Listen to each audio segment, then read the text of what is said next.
Sobat Maestro, sesaat lagi kita akan bersama-sama mengikuti program inspirasi dalam 25 menit bersama Bapak Ronald Kumoal dari BNB, Bless and Be Blessing Consulting di Bandung. Selamat mendengarkan.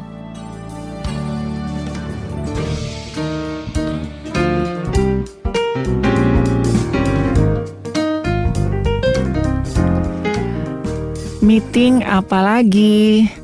Nah, Sobat Maestro, sering kita bereaksi seperti itu ya kalau ada undangan rapat atau kerennya disebut meeting.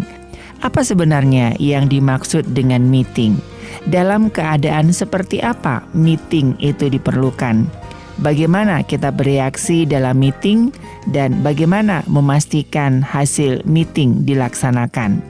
Kita telah terhubung dengan seorang narasumber berpengalaman di bidang pengembangan kualitas sumber daya manusia dan manajemen strategi. Dengan hormat, saya perkenalkan Bapak Ronald Kumoal dari BNB Consulting di Bandung. Apa kabar Pak Ronald?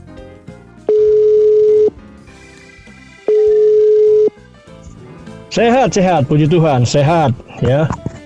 Dan semoga juga teman-teman di Maestro dan Sobat Maestro semuanya sehat. Luar biasa. Keadaan seperti ini yang penting sehat semuanya, sehat. Amin, amin. Iya. Apakah Pak Ronald jaga kesehatan juga? Iya. Apakah Pak Ronald baru saja selesai meeting? Iya. Beberapa menit lalu baru selesai. Dan ini sedang menunggu meeting.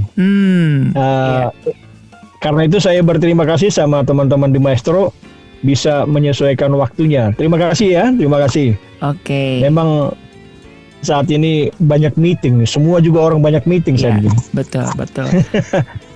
Iya, Sobat Maestro, bahasan ini jauh dari menggurui, sekedar berbagi pengalaman. Semoga menjadi berkat bagi Sobat Maestro dalam berbagai profesi serta dalam berbagai situasi. Nah, Pak Ronald, langsung saja, apa sih Pak meeting itu, Pak? Ya, meeting itu kan kalau etimologinya kan itu bahasa Inggris ya. Ya.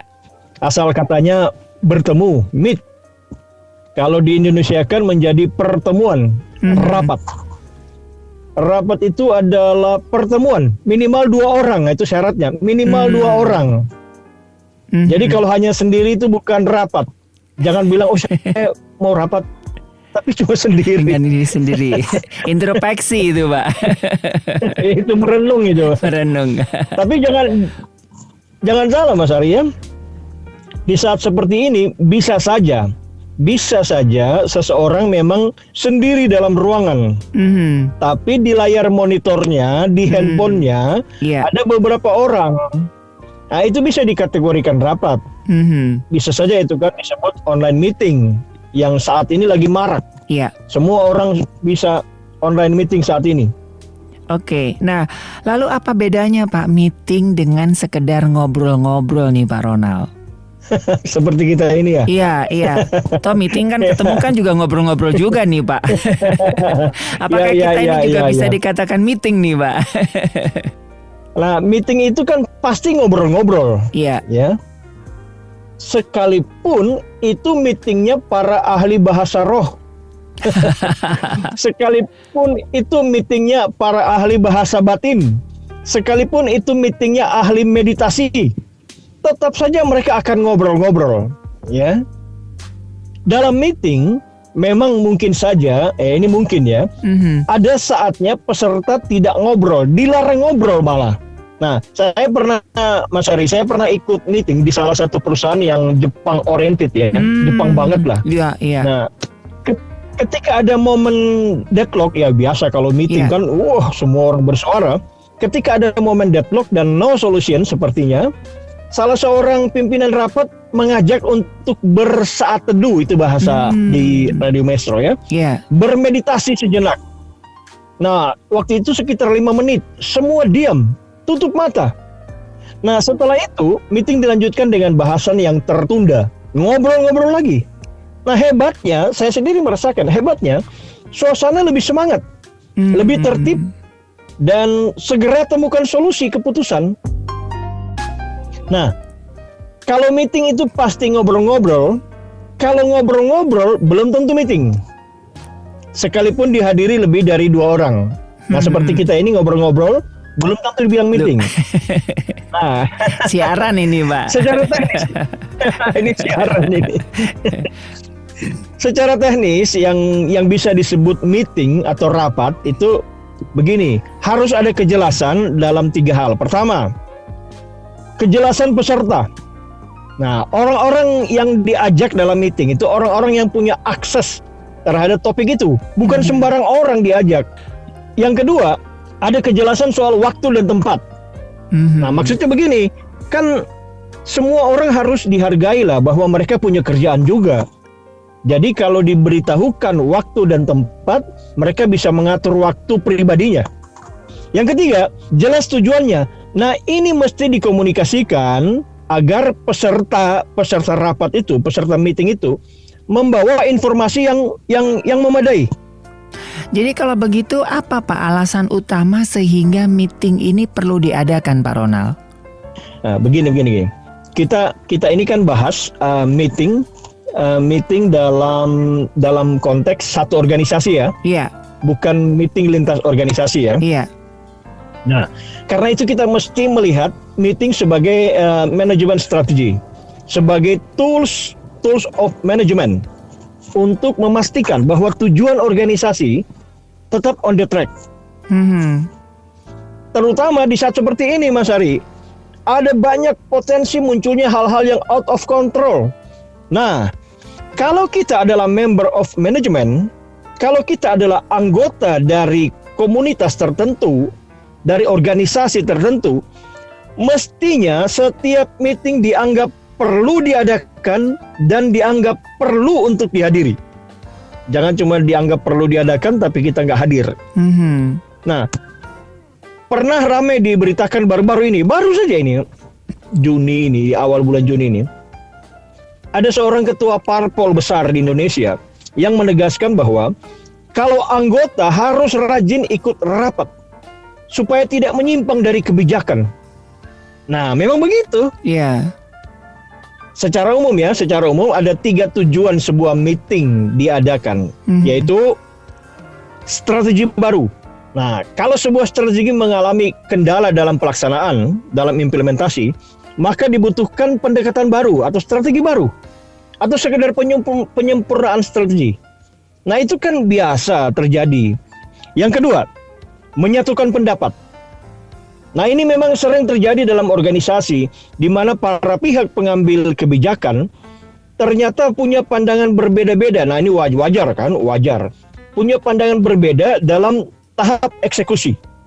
Nah, media atau tools untuk menyatukan pendapat adalah bertemu. Meeting. Kalau tidak bertemu, maka akan makin kacau karena para pihak akan jalan dengan tafsiran masing-masing. Iya. Yang ketiga, meeting itu untuk merangsang partisipasi anggota. Nah, ini juga sering terjadi. Bukan keanehan ya, walaupun saya anggap ini cenderung penyimpangan. Maksud saya begini, kan setiap anggota tim kerja, anggota organisasi apapun, mestinya punya rasa memiliki. Harus diwujudkan dalam bentuk kesediaan memberi kontribusi, baik pikiran maupun daya dan dana. Kalau anggota organisasi sudah acuh tak acuh, apalagi not participate, tidak partisipasi dalam problem organisasi, wow, ada yang keliru. Maka dibutuhkan media, dibutuhkan tools untuk memperbaiki hal itu. Nah, tools itu adalah meeting. Iya. Iya. Nah, Pak Ronald, kan ada istilah formal meeting, informal meeting. Nah, kira-kira apa ini Pak maksudnya, Pak Ronald? Kalau rapat formal atau formal meeting, ciri utamanya adalah ada undangan, ada pemberitahuan resmi, bukan bisik-bisik. Ya, saat ini sih masih perdebatan, tapi WA itu sudah dianggap undangan, SMS itu sudah dianggap undangan. Ya. Tetapi di dalam undangan itu ada kejelasan waktu dan tempat, kemudian ada agenda dan nantinya ada notulen. Cukup begitu? Belum. Hasilnya kalau formal meeting dengan kategori dengan kriteria yang saya sebutkan tadi, hasilnya itu mengikat. Yang hadir maupun yang tidak hadir harus setuju dengan apa yang diputuskan dari formal meeting tadi. Kalau informal meeting ya keadaan yang sebaliknya. Pelaksanaannya tidak direncanakan, tidak ada agenda, sifatnya ad hoc, dadakan. Misalnya saat kita olahraga pagi, lagi jalan pagi, atau bertemu di satu acara, terus ngobrol-ngobrol, ya walaupun kita memutuskan sesuatu, tapi hasilnya tidak mengikat. Nah, sebagai catatan, saat ini kan suasana semakin informal. Ada-ada saja kesepakatan dari pertemuan atau rapat informal yang dieksekusi. Nah, bagaimana menyikapinya? Nah, saran saya begini. Semua kebijakan manajemen kan mengandung aspek hukum. Jadi, sebaiknya semua hasil informal meeting dibahas lagi dalam formal meeting untuk menjadi ketetapan hukum dalam organisasi. Karena begini, sejauh yang saya lihat pernah bahkan menjadi satu case ketika orang bertanya apa dasar pengambilan keputusan ini, lalu direksi menjawab ini diputuskan bulan sekian tahun lalu. Mana notulennya? Nah, kan tidak ada. Iya, betul. Mana undangan rapatnya? Mana bukti rapatnya? Kan tidak ada. Iya. Nah, itu ternyata kalau dari aspek formal atau yang bersangkutan dengan kekuatan hukum itu lemah, itu dianggap kongko-kongko. Jadi kalau ada kesepakatan di informal, sebaiknya ada formal meeting berikut yang mencatat hal itu dalam sebuah notulen. Nah gitu Mas Hari. Nah, tapi Mas Hari, satu lagi. Yang menarik saat ini adalah fenomena yang sebenarnya ini berkaitan dengan meeting ya. Iya. Yaitu apa yang disebut MICE. M-I-C-E. Meeting, Incentive, Convention, Exhibition. Nah ini sangat populer sebelum pandemi gini. Iya. Kombinasi dari meeting untuk mengambil keputusan strategis, pemberian insentif atau annual appreciation bagi yang berprestasi, kemudian convention yaitu pertemuan besar yang dihadiri banyak orang untuk menyampaikan keputusan periode berikutnya, serta exhibition, yaitu semacam unjuk kinerja dari beberapa departemen, dan itu dibentuk dalam beberapa booth mewakili unit kerja. Nah ini memang perpaduan antara leisure dan business activity. Tempatnya pun biasanya bukan di kantor, tapi di satu tempat, mungkin di luar kota. Nah kan kombinasi antara leisure dan business activity. Nah, yang lebih menarik lagi Mas Ari, kegiatan ini, MICE ini dilaksanakan secara kolaborasi dengan vendor pihak ketiga. Wow. Nah, jadi benar-benar leisure and business activity. Nah, saat ini saya lihat karena pandemi COVID-19 tidak ada lagi korporat yang melakukan itu. Virtual Pak sekarang Pak. Virtual. Itu lebih leisure lagi. Oke. Silakan bikin background masing-masing gitu kan? Iya. Oke. Nah Pak Ronald, kalau memang meeting itu dirasa penting Pak, lalu bagaimana menyiapkan agar meeting ini bisa menjadi efektif dan tidak buang-buang waktu, Pak Ronald? Nah, ini betul sering dikeluhkan. Iya. Di sini saya mau mengatakan 3 hal. Pertama, meeting itu sekali lagi, meeting itu pasti penting. Karena itu buatlah setiap peserta meeting berkata, how can I contribute? Bagaimana saya bisa berkontribusi? Jangan sampai peserta malah berkata dalam hatinya, apa yang ada di dalamnya untuk saya? What's in it for me? Kalau peserta sudah bilang, let's see what's in it for me, apa yang bisa menguntungkan saya? Wah, itu tidak baik. Harusnya para peserta berkata, bagaimana saya bisa berkontribusi? Nah, sederhananya saja. Dalam pengantar meeting harus oleh pimpinan rapat ini harus stressing pada kepentingan organisasi. Jangan untuk kepentingan tertentu di luar kepentingan organisasi. Wow, itu 1 dari 3 syarat utama sudah gugur. Yang kedua, ada survei dilakukan oleh sebuah firma konsultasi di San Francisco, Interaction Associates, menyimpulkan bahwa menurut karyawan, sepertiga meeting yang terjadi dianggap pemborosan waktu. Bahkan tidak sedikit yang beranggapan konklusinya kosong. Nah, itu di San Francisco. Iya. Di Indonesia kumaha? Di Indonesia gimana? Saya belum pernah lihat survei seperti ini. Namun rasa-rasanya saya tanya ke beberapa teman yang ada di beberapa unit bisnis, tidak jauh beda. Iya.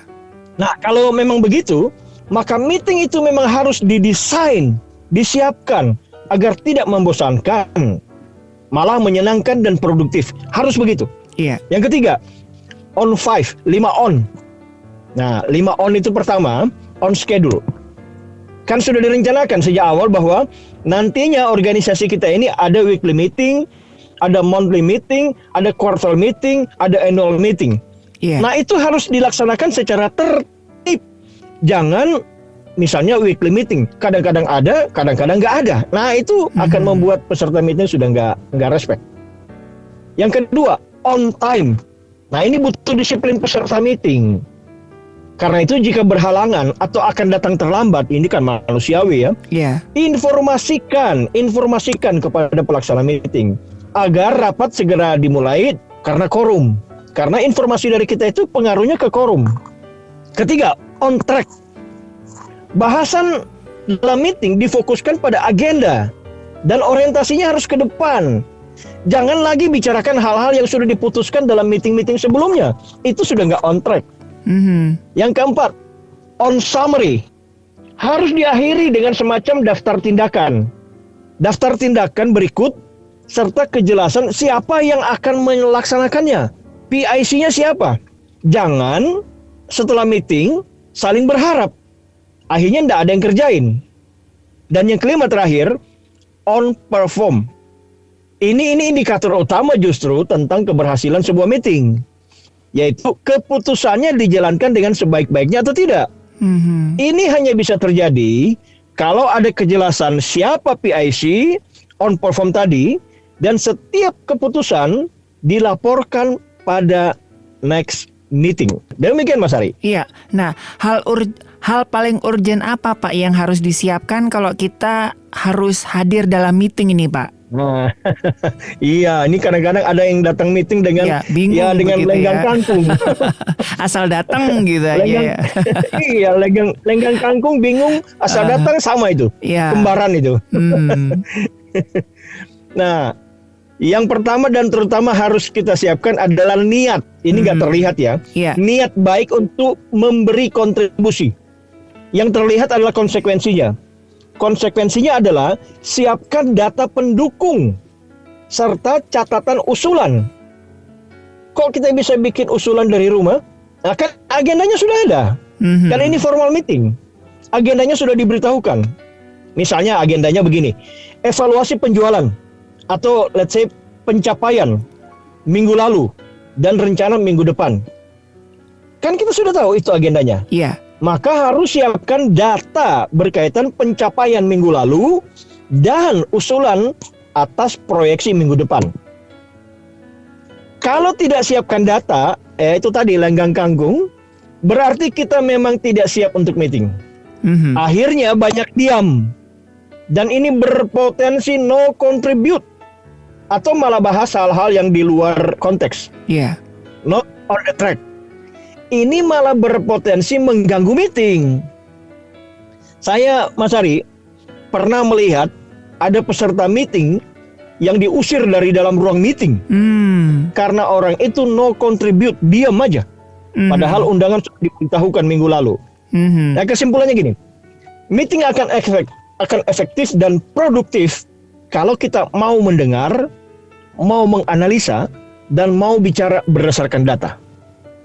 Jauh lebih terhormat kalau kita bicara sekalipun membuat ada yang tersinggung daripada kita diam dan menyebabkan rapat mengambil keputusan yang keliru. Kita kan datang dengan niat baik untuk berkontribusi untuk kepentingan organisasi, bukan kepentingan kita, bukan kepentingan pribadi. Begitu Mas Ari. Iya. Nah, Pak Ronald, di dalam meeting ini kan kadang-kadang ada orang yang ribut nih Pak ya, bahkan sampai meeting selesai juga ributnya nggak kelar-kelar nih Pak. Ya, sering kita lihat malah ya. Ya. Nah, kalau ribut dalam ruang meeting, bagi saya ya, menurut yang saya sudah lihat selama ini, bagi saya itu sehat dalam ruang meeting ya, dan untuk kepentingan organisasi ya, itu sehat. Karena apa sehat? Karena kita berpikir, karena kita punya pikiran, karena kita mau berkontribusi. Yang bikin masalah, nah ini yang tadi Mas Ari nanya kan, yang bikin masalah sebenarnya jujur saja itu adalah egoisme masing-masing peserta rapat. Egois itu yang suka membuat ada orang ngeyel dalam meeting. Egois itu tidak mau menimbang kepentingan bersama, hanya memikirkan kepentingannya sendiri. Ini yang membuat ribut tanda kutip ya dalam meeting. Keributan pikiran ya. Kalau ada yang ngeyel dalam ruang meeting, menurut saya memang harus ditegur. Kalau tetap ngeyel dan kita tidak bisa merubahnya, jangan menghakiminya. Kan bukan bagian kita menghakimi ya. Betul. Itu buang-buang energi, itu sia-sia. Positive thinking aja lah. Kalau ada orang yang ngeyel dan tidak bisa ditegur, ucap syukur aja pada Tuhan. Karena kita diperlihatkan contoh yang jangan ditiru. Jangan tiru itu. Kalau ributnya berlanjut keluar ruang meeting, itu tanda belum matang berorganisasi. Oke, nah iya Pak Ronald, saat ini kan kita dalam keadaan terbatas sehingga sering muncul nih istilah baru dalam hal meeting nih Pak Ronald, seperti Zoom meeting, online meeting, teleconference. Nah, lalu bagaimana Pak menyikapi hal-hal ini agar produktivitas kerja kita itu tetap terjaga Pak? Ya, saya senang kata ini, produktivitas tetap terjaga. Jadi ingat, meeting itu cuma tools of management untuk menjaga agar produktivitas tetap terjaga. Nah, dalam hal yang Mas Ari tanyakan, saya justru melihat sisi baik dari work from home. Belajar dari rumah lah. Yang kita alami selama ini. Bagi saya itu adalah momentum percepatan dalam hal menyesuaikan diri dengan teknologi informasi. Kan kita ini dipaksa oleh situasi untuk familiar dengan teknologi informasi. Khususnya aplikasi semacam teleconference, aplikasi seperti yang tadi Mas Ari bilang, Zoom meeting, Google meeting, dan sejenis itu. Intinya adalah pertemuan berbasis koneksi internet ya. Nah, yang jelas yang perlu kita ketahui, sekalipun nantinya keadaan membaik dan kita kembali dalam keadaan seperti biasa, normal, pertemuan online tetap menjadi alternatif dalam proses pengambilan keputusan. Jadi kita memang tidak punya pilihan selain daripada ayo belajar familiar dengan perangkat yang berbasis jaringan internet ini.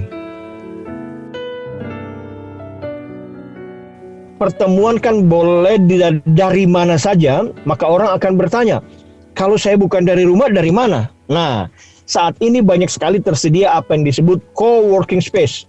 Di mall, di ruang tunggu, di terminal, bahkan di lingkungan rumah ibadah pun ada ruang-ruang yang tersedia. Nah, sebenarnya ini istilah sudah lama, sebelum pandemi sudah ada istilah ini, co-working space, bisa digunakan untuk bekerja. Bagaimana dengan security level atau kerahasiaan materi rapat kalau kita berada di co-working space? Ya, jelas terjamin rahasianya, sebab setiap sistem konferensi yang tadi Mas Ari tanyakan itu kan dilengkapi dengan link atau PIN, personal identification number kan, ada link. Tidak semua orang boleh ke situ. Nah, tentu saja hal ini sekali lagi menunjang produktivitas karena kita bisa menjaga kerahasiaan, kita bisa melakukan dari mana saja bahkan kapan saja. Jadi ayo sekali lagi kita rame-rame familiar dengan perangkat teknologi informasi. Ayo meeting dengan perangkat teknologi informasi. Itu akan membuat kita lebih produktif. Oke, iya. Silakan Pak Ronald menyampaikan inspiratif closing statement untuk menyemangati pendengar siaran ini sehingga tetap disiplin dan bersemangat, dan ayo meeting. Meeting itu menyehatkan. Meeting itu membawa kebaikan. Dengan catatan, hanya kalau disiapkan dengan baik. Maka baik sekali kalau kita menyiapkan diri kalau mau ikut meeting. Jangan menghindar dari meeting. Sebab meeting adalah salah satu alat efektif dari manajemen, dari organisasi di mana kita berada untuk menunjang produktivitas. Andai kata ada perbedaan dalam meeting, lihatlah secara positif. Bukankah ada tertulis, dengarkanlah nasihat dan terimalah didikan supaya engkau menjadi bijak di masa depan. Perbedaan pendapat dalam meeting hendaknya dilihat sebagai anugerah dari Yang Maha Kuasa. Dari perbedaanlah maka kita akan belajar sesuatu. Ayo meeting untuk menjaga agar tim kerja kita tetap maju, tetap on the track. Salam sehat Sobat Maestro dimanapun berada. Selesaikan apa yang Anda sudah mulai di tempat kerja masing-masing. Sekali lagi, ayo meeting untuk menjadi lebih produktif. Bila Anda ingin mendapatkan informasi lebih lanjut, silakan menghubungi kami di Radio Maestro. Salam sehat dan tetap semangat.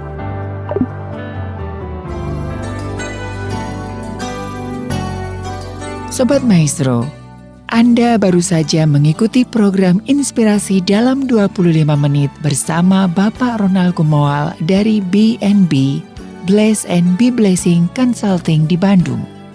Terima kasih atas kebersamaan Anda.